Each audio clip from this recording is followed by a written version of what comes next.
Chavos, en este video les voy a traer el primer capítulo de nuestro curso completo de Machine Learning aquí directamente para que lo vean. Este primer capítulo es totalmente teórico, pero es todo lo que necesitan saber sobre Machine Learning. Muchachos, voy a dejar que el video hable por sí solo. No necesita una introducción larga. Vamos comenzando.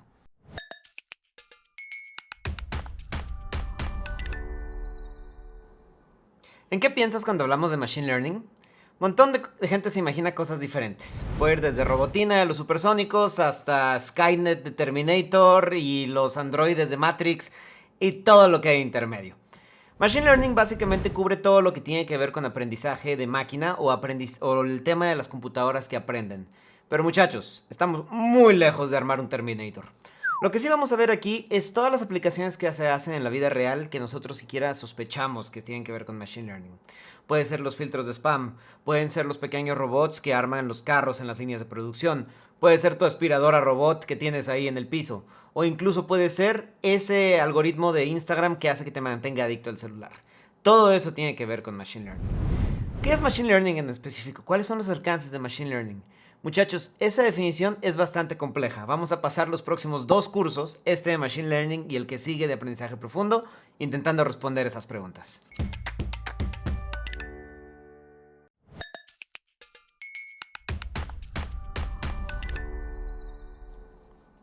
Machine Learning puede definirse como la ciencia o el arte de programar las computadoras para que aprendan a través de diferentes sets de datos. En la programación tradicional lo que tú haces es poner una serie de algoritmos de instrucciones que le das a la computadora que tiene que seguir al pie de la letra para resolver alguna tarea dada. Entonces, por ejemplo, tú puedes programar una computadora para que si le llega la entrada A, haga la acción A, y si le entra la entrada B, haga la acción B. Pero muchachos, ¿qué pasa cuando tú estás intentando programar la computadora para que realice, por ejemplo, reconocimiento facial? No puedes empezar a meterle datos, o no puedes empezar a meterle instrucciones donde le dices, si la nariz está a 8 milímetros movida de la cara, entonces este es fulanito de tal. Eso es totalmente imposible. Lo que en realidad tú tendrías que hacer es agarrar miles y miles y millones de imágenes de diferentes caras y etiquetarlas con los nombres de sus dichas caras y luego poner a la computadora a estar viendo esas caras con esos nombres. Eventualmente, después de haber visto suficientes datos de entrenamiento, suficientes caras con nombres, entonces la computadora tarde o temprano va a poder empezar a reconocer todas esas diferentes caras. Y lo que es más interesante, tal vez la computadora incluso podría empezar a generar sus propias caras inventadas de gente que ni siquiera existe. Al final de cuentas, en Machine Learning en términos generales va a intentar desarrollar una tarea T. Se le van a dar unos datos de entrenamiento y esto va a ser como la experiencia de la computadora y se denota como E. Y va a tener una medida de desempeño o asertividad que se llamaría P, de performance en inglés. Por ejemplo, en este caso, una medida de desempeño sería la cantidad de caras que sacó correctamente. ¿Por qué usar Machine Learning en vez de la programación tradicional? Antes la programación tradicional era todo lo que rifaba porque las computadoras no daban para más. Machine Learning lleva en existencia desde 1950 o incluso antes. Alan Turing, el mismo padre de las computadoras, estaba proponiendo varios de los fundamentos de Machine Learning. Pero si ustedes recuerdan, las computadoras de esa época eran de bulbos o incluso de engranes. O sea, simplemente no tenían la capacidad computacional para eso. Machine Learning se empieza a poner de moda bien a bien ahorita a principios de los 2000, en primera porque existe el Internet y en segunda porque las computadoras tienen mayor capacidad computacional.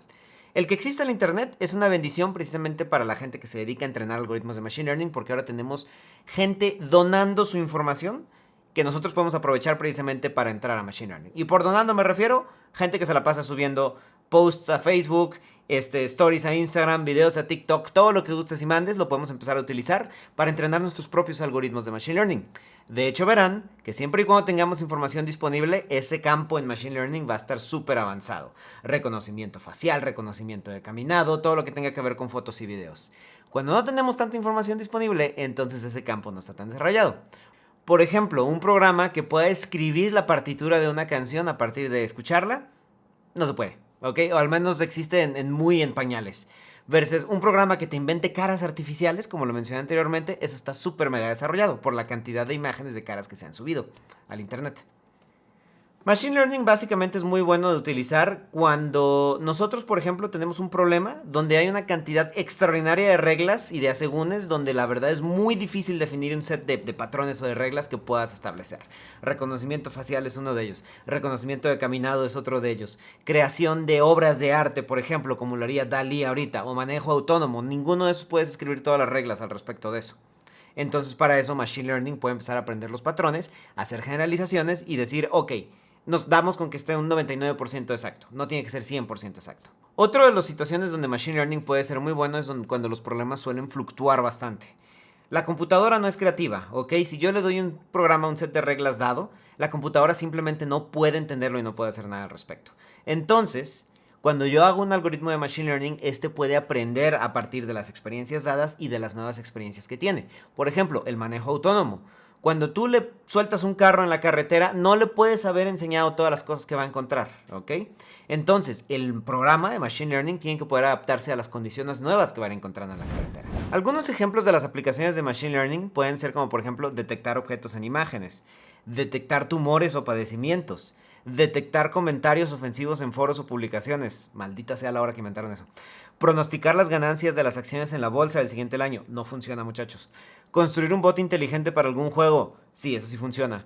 O por ejemplo, chatbots o asistentes personales. Estos cuates ya pasaron la prueba de Turing. Ha habido gente que ha aceptado citas de Tinder de chatbots. Entonces sí, ya se pasó la prueba de Turing. La lista puede seguir y seguir y seguir, pero la verdad eso nos da una idea de las cosas que se pueden resolver con Machine Learning.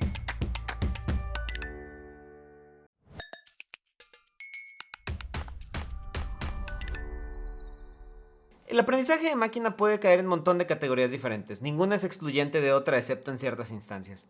Lo más importante yo creo es aprendizaje supervisado versus aprendizaje no supervisado. En el aprendizaje supervisado, al set de datos que tú le estás dando a la computadora incluye las soluciones deseadas. Estas se llaman etiquetas. Entonces, por ejemplo, si estamos intentando reconocer caras en Facebook o en Instagram, pues básicamente un montón de gente ya subió sus propias selfies, sus propias fotos y le puso que esa persona es ella misma o sus amigos o quien sea. Entonces, ese es un ejemplo perfecto de aprendizaje supervisado porque ya tenemos las fotos y tenemos las etiquetas que son las soluciones. La computadora en todo momento está aprendiendo, entrenándose a partir de un set de datos que ya viene etiquetado. Eso es aprendizaje supervisado. Otro tipo de ejemplo muy común es cuando estás utilizando el aprendizaje para predecir cosas. Por ejemplo, el precio de una casa, o el clima de mañana, o las temperaturas a lo largo del año, o los precios de la bolsa de las acciones. Eso no sirve.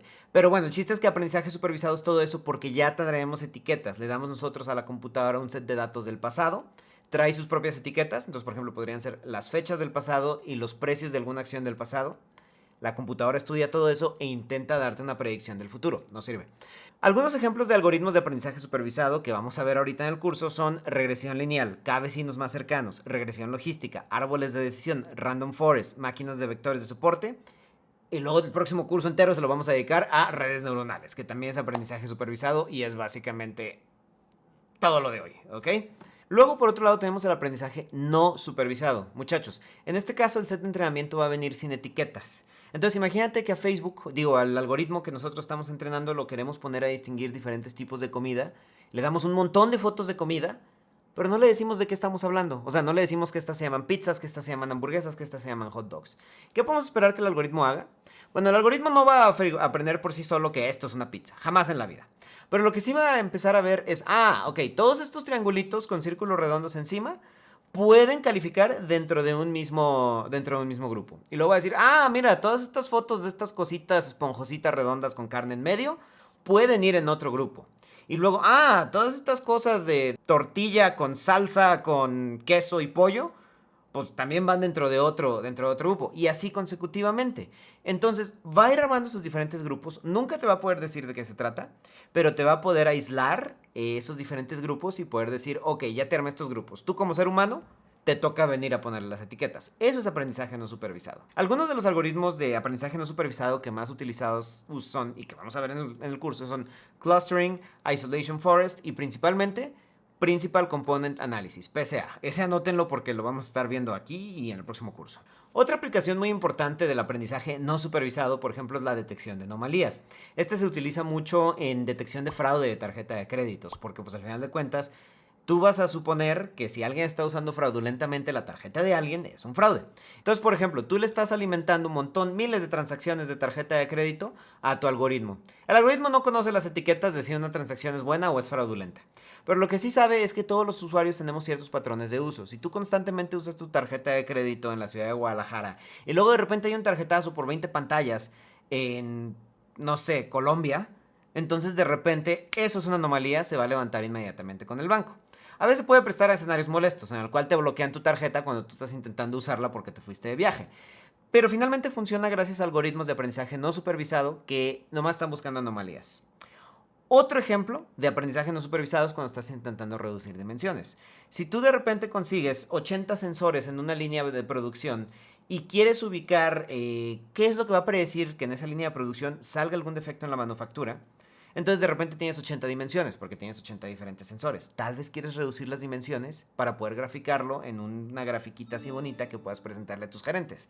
Lo pasas por un algoritmo de aprendizaje no supervisado y puedes reducir esas 80 dimensiones a 2 dimensiones y encontrar los elementos más importantes que predicen fallas en tu línea de producción. Entonces el aprendizaje no supervisado tiene muchísimo su lugar. No es tan sexy como el aprendizaje supervisado, obviamente, pero la verdad tiene mucho más potencial.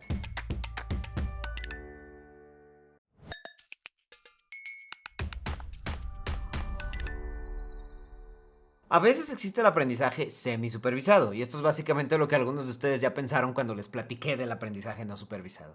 Y es básicamente cuando estamos, por ejemplo, intentando clasificar comida, nosotros vamos a darle fotos de comida no etiquetadas a la computadora, pero imagínate que traemos un chef experto que nos va a etiquetar 100 fotos y nos va a decir, estas 10 son pizza, estas 10 son hamburguesa, estas 10 son hot dog, estas 10 son chilaquiles y estas 10 son, no sé, chop suey. La computadora, utilizando esas 100 fotos que fueron etiquetadas, va a empezar a intentar reproducirlas reproducir las etiquetas dentro de los miles de fotos que no están etiquetadas. Entonces va a decir, esta tiene triangulito con bolitas rojas encima, se parece a las que ya habían etiquetado como pizza. Entonces va a intentar clusterearlas y decir, voy a suponer que también son pizza. Eso es aprendizaje semi-supervisado. Casi todo es no supervisado, pero hay ciertos momentos donde sí fueron etiquetados. Por último está el aprendizaje reforzado. En mi opinión, este es el más sexy de todos, pero también es el más difícil. Lo vamos a ver en el último capítulo del segundo curso de Deep Learning. Es complicado, muchachos, es bastante complicado. El aprendizaje reforzado lo que hace es, vas a empoderar a un agente para realizar una tarea, y según cómo realice esa tarea, es la retroalimentación que va a tener. Ahora, ejemplo clarísimo es cuando tú estás aprendiendo qué cosa está caliente y qué no cuando estás niño, ¿ok? Entonces, si tú estás niño, tú eres el agente y vas a decir, la tarea es aprender qué está caliente y qué no. ¿Y qué vas a ir a hacer? Vas a ir a poner la mano como imbécil en el comando. ¡Ah! Y la vas a dejar ahí como 4 o 5 segundos. Y después de que te empieza a quemar la mano y empieza a doler a chicharrón, la vas a quitar y vas a llorar mucho y tu mamá te va a poner cebolla en la mano. No es anécdota personal. Guiño, guiño. Pero bueno, el chiste es que, muchachos, eso es aprendizaje de refuerzo. Ahí tú aprendiste que ese comal estaba caliente, que no debes de poner la mano ahí. Y te dieron puntos negativos de dolor precisamente por haber hecho eso. Si tú pones la mano lo suficientes veces en el comal, como tal vez unas 18 veces, entonces vas a entender la lección de que no hay que poner la mano en el comal caliente. Ahora, eso es aprendizaje de refuerzo. Lo mismo va a suceder con las computadoras. Estoy seguro que tú has visto los robots de Boston Dynamics moverse a través de una bodega y todo eso. Eso se hace mediante aprendizaje de refuerzo. Ellos programan al robot y le dicen, estas son tus funciones de ganancia o de pérdida. Y entonces, si te caes del tercer piso, tú como robot y te haces pomada, te vamos a quitar 1000 puntos de pérdida. La computadora va a intentar evitar eso. Si completas el circuito, te vamos a dar 1000 puntos de ganancia. La computadora va a buscar eso. Computadoras, robotitos que intentan salir de laberintos, o por ejemplo, los bots que juegan juegos de estrategia en tiempo real como StarCraft o Age of Empires, ese tipo de cosas.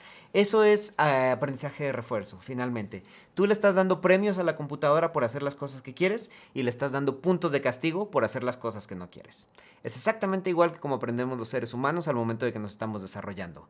Recibimos puntos de premio en la manera de dopamina o de sentirnos bien o de hacer dinero o de hacer amigos o lo que sea por hacer cosas bien.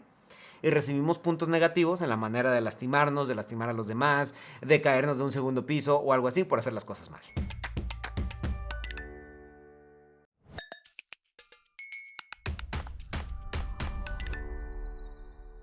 El aprendizaje online y aprendizaje batch. Muchachos, esta clasificación se basa en si el sistema puede aprender o no gradualmente de un flujo de datos. El aprendizaje en batch es básicamente un modelo tal vez anticuado, todavía se usa, pero es una manera de enseñar a la computadora en el cual tú le pasas todos los datos que tienes al mismo tiempo y la computadora se va a intentar entrenar sobre todos esos datos al mismo tiempo. Eso era viable hace 20 años cuando los sets de datos todavía eran chicos, y es viable hoy por hoy cuando las computadoras son muy poderosas y el set de datos es chico, como todo lo que vamos a estar aprendiendo ahorita en el curso.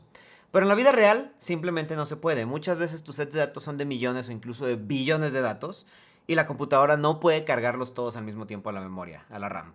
Entonces, ¿qué va a hacer? Va a tener que separarlo en partes y aprender de vez en cuando. Entonces, el aprendizaje de batch todavía se usa, tienen que saber cuál es el término, pero la verdad cada vez cae más en desuso en la vida real, muchachos. Dicho eso, no ha perdido su lugar. Casi todo lo que vamos a hacer en el curso es aprendizaje de batch por definición, porque vamos a cargar el set de datos todo al mismo tiempo. El aprendizaje online, por otro lado, es precisamente, como ustedes se imaginarán, lo contrario al aprendizaje de batch. Estamos pasándole pequeños pedazos al algoritmo y los está aprendiendo de pedacito en pedacito. Cuando el set de datos es tan grande que no lo puedes cargar en RAM, entonces lo tienes que dividir en mini batches y se los tienes que ir pasando de uno en uno al algoritmo. El algoritmo va a conocer todo el set de datos mediante este concepto que se llama Out of Core Learning, aprendizaje fuera de procesador, que es básicamente estarlo viendo de pequeñas ventanitas en pequeñas ventanitas. Un ejemplo de esto es en Amazon, por ejemplo.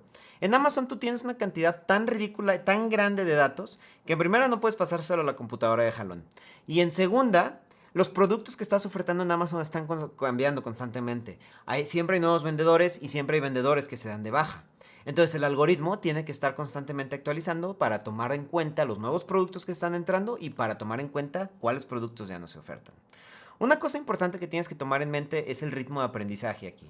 Cuando el ritmo de aprendizaje es alto, el algoritmo va a adaptarse muy fácil a nuevas situaciones. Entonces, en un ritmo de aprendizaje alto, por ejemplo, captaría luego cuáles son los nuevos productos. Pero al mismo tiempo, en un ritmo de aprendizaje alto, olvida muy fácilmente tu algoritmo o tu modelo. Entonces, por ejemplo, en Amazon, olvidaría luego los productos que ya se quitaron del almacén o del anaquel. ¿Y eso qué significa? Si algún producto que quitaste vuelve, lo tiene que volver a aprender, ¿ok? Tiene que volver a gastar secuencias en aprenderlo y saber con qué recomendarlo. Si el ritmo de aprendizaje es bajo, sucede lo contrario. El algoritmo va a tener su propia inercia, no va a adaptarse fácilmente al cambio, pero por lo mismo, no va a olvidar fácilmente lo que ya aprendió.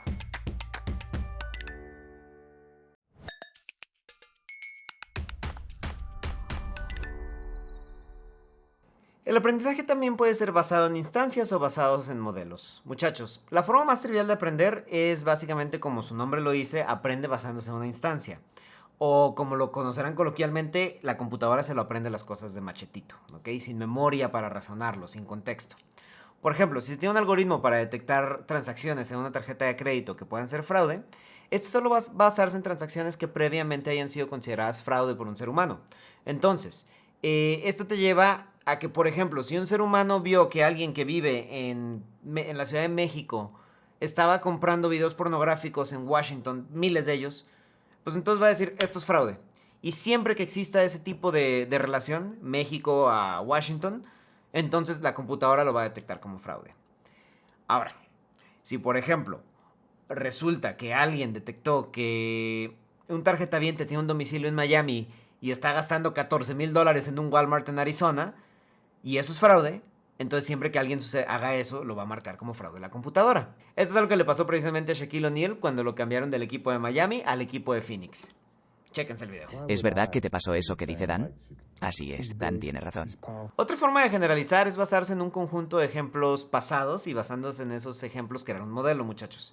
Y así tomarlo en cuenta para hacer futuras predicciones. Por ejemplo, si quisieras hacer un modelo muy básico para ver cómo influye el ingreso per cápita de un país en su porcentaje de pobreza, pues podrías descargar una base de datos del Banco Mundial.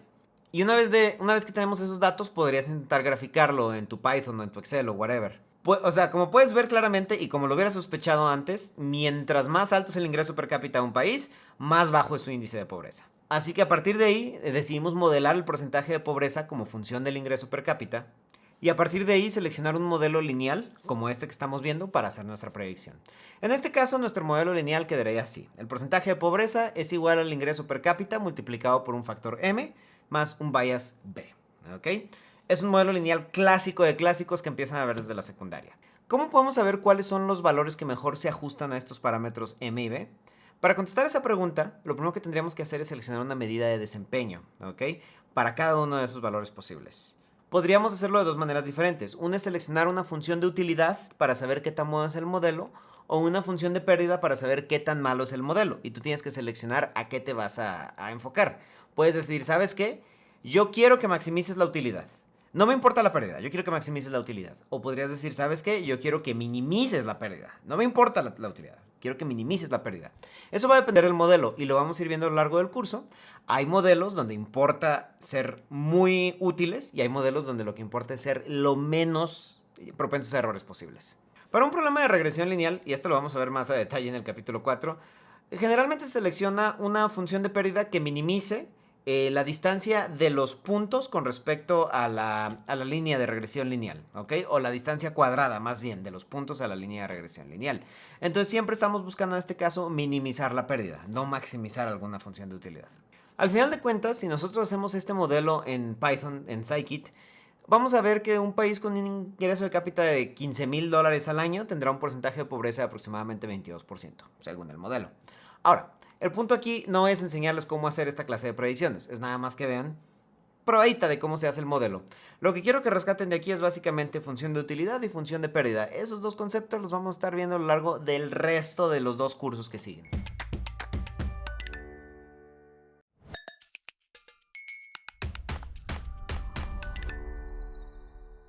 En resumen, hemos visto que la tarea principal de un ingeniero de Machine Learning es simplemente seleccionar el modelo adecuado y alimentarle los datos adecuados para que pueda entrenarse y hacer las predicciones necesarias. Dicho eso, hay 2 cosas que pueden salir mal, y esas siempre son, o escogiste el algoritmo incorrecto, o traes datos que no son correctos, o datos insuficientes.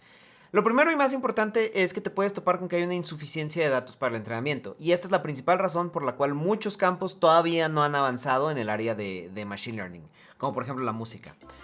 Para un humano, pues basta con señalarle a un objeto y decirle su nombre y probablemente va a poder inferir a partir de ahí, no solo que otros objetos que se parecen son eso, sino que también tienen otros usos. El ejemplo clásico es, puedes ver un tronco, un árbol partido, y le puedes decir a un ser humano, eso es un tronco. Y va a entenderlo, pero al mismo tiempo un ser humano puede verlo y decir, también podría ser una silla, viéndolo abstractamente, te puedes sentar ahí. También podría ser un pisapapeles, también podría ser leña, también podría ser combustible, ¿ok? Todo eso son cosas que tú como ser humano te puedes figurar inmediatamente. Una computadora no es así. A una computadora le tienes que repetir millones de veces que es un tronco y apenas se va a figurar que es un tronco. Entonces, por lo mismo, necesitas tener muchísimos datos para poder llegar a una conclusión. Muchachos, me la paso insistiendo con lo de la música porque, por ejemplo, el tener partituras para las canciones en general, completas, no es común. Y esas partituras generalmente están copyrighteadas. Entonces, o tienen derecho de autor. Entonces, por lo mismo, no son la clase de cosa que tú puedas estar alimentando un set de datos, alimentando un algoritmo de aprendizaje de máquina, y por lo mismo no existen grandes avances en inteligencia artificial en música, comparado con cómo existirían en cosas como video, como fotografía, como todo lo que tiene que ver con cosas que se comparten de gratis y libre. Otro problema es que a veces puedes tener datos de entrenamiento que no sean representativos. Para que tu algoritmo tenga una buena generalización y pueda hacer buenas predicciones, es importante que tus datos de entrenamiento sean representativos de los nuevos casos que puede enfrentar. Por ejemplo, si estás intentando armar un algoritmo que pueda predecir los precios de casas en Guadalajara, y Guadalajara es una ciudad con 1.300.000 casas, bueno, la zona metropolitana tiene 1.300.000 casas, y tu muestra o la cantidad de datos que le metiste a tu algoritmo son 50 casas en toda la ciudad, incluyendo una mansionsota de estas de Colina de San Javier, que es básicamente el Olimpo de la ciudad. ¿Se podría decir que es representativo? Nel. La simple mansión que tienes en Colinas, una sola de 50, le está metiendo muchísimo ruido a tu muestra. Entonces, no seleccionaste una buena muestra para empezar y está bien sesgada. Ahora, si tu dataset es muy grande, puede ser incluso no representativo porque traías un bias en la muestra.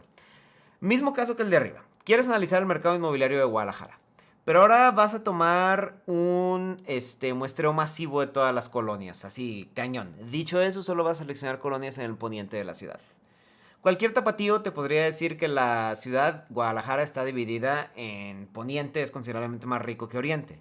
Entonces, si haces ese muestreo dirías, wow, Guadalajara es una ciudad de primer mundo, se compara con cualquier ciudad en Italia. No, no es cierto, es un ranchote. ¿Pero por qué? Tu muestra no fue representativa, ¿ok? Tu muestra tuvo un sesgo al momento de muestreo. Entonces, eso es un problema que tienes que evitar. Los datos que le alimentas al algoritmo tienen que ser representativos de los datos que se van a enfrentar en la vida real. También, uno de los principales problemas que puedes enfrentar es haberle dado datos de baja calidad. Datos llenos de errores, llenos de caracteres basura, llenos de espacios vacíos, un montón de esas cosas es simplemente un problemón.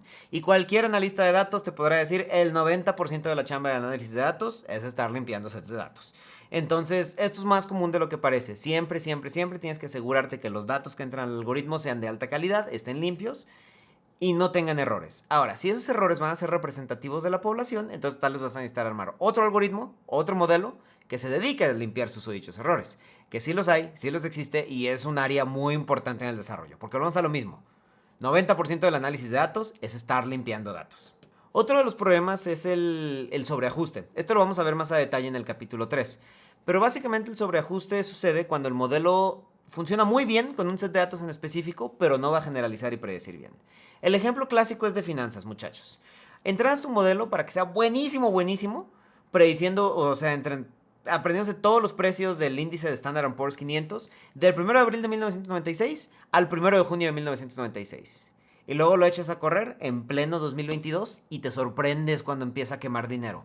Pues sí, lo entrenaste solo sobre 1996. Bueno, pero no te enojes. ¿Qué esperabas? Eso es un sobreajuste, muchachos.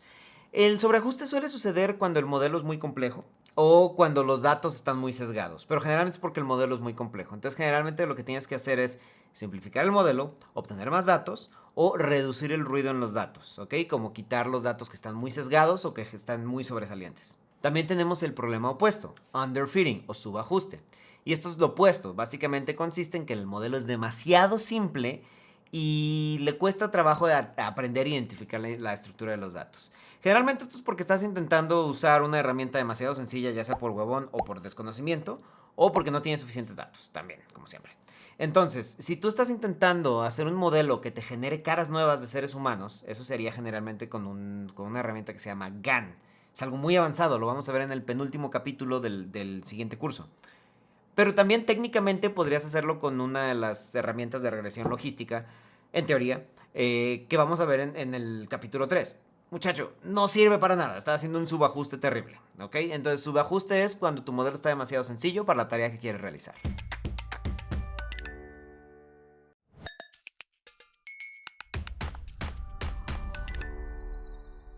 Cuando tú estás intentando saber si tu algoritmo funciona o no, necesitas entrenarlo con un set de datos y probarlo con otro set de datos.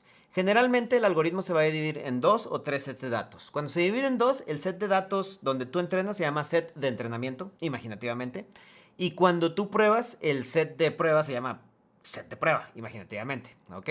Entonces, generalmente tú haces una división, por ejemplo, de 80-20, donde 80% de los datos se van a entrenamiento y 20% de los datos se van a probar el algoritmo que entrenaste y ver si está sacando las cosas bien o mal. El set de prueba generalmente no se toca hasta el final, ya que acabaste de entrenar el algoritmo y de moverle todo lo que le ibas a mover. Entonces ahí es donde entra nuestro tercer elemento y ese es el set de validación. Entonces, por ejemplo, en el próximo curso vamos a ver nosotros que vamos a dividir nuestro set de entrenamiento en entrenamiento y validación. Entonces, va a entrenarse sobre los datos de entrenamiento, va a probarse sobre validación, pero en vivo, o sea, va a estarse probando en vivo con los datos de validación y entrenándose con más datos y probándose con los de validación y volviendo a entrenarse con más datos y probándose con los de validación. Y ya que hizo ese juego de ir y venir con los datos de entrenamiento y validación y está seguro, entonces se va a someter a los datos de prueba y ver si el algoritmo sí es bueno o no, ¿ok? Entonces por eso dividimos el algoritmo en esos tres, o los datos, perdón, en esos 3 elementos. Todo este curso no vamos a volver a tocar el tema de los datos de validación. Eso se hace hasta que estamos trabajando con redes neuronales. Otro tema muy importante que tenemos que conocer es hiperparámetros. Muchachos, el hiperparámetro es básicamente un parámetro que tú ajustas al momento de estar diseñando el algoritmo. Y estos parámetros tú vas a ver que van a tener una influencia muy fuerte. A veces tú puedes decir, yo quiero que este parámetro sea de 3 y el algoritmo no te funciona. Y luego lo cambias a 2 y funciona de maravilla. Entonces, el ajuste de estos hiperparámetros es mega importante, ¿ok? Entonces, muchas veces lo que vas a estar viendo que hacemos es simplemente seleccionar hiperparámetros al azar y luego hacer un algoritmo que va a asignar a los hiperparámetros para ver cuál es el hiperparámetro mejor seleccionado para tu algoritmo. Entonces, es cosa de tener cierta intuición sobre qué es lo que mejor funciona, tener buena suerte y a veces pura fuerza bruta, muchachos.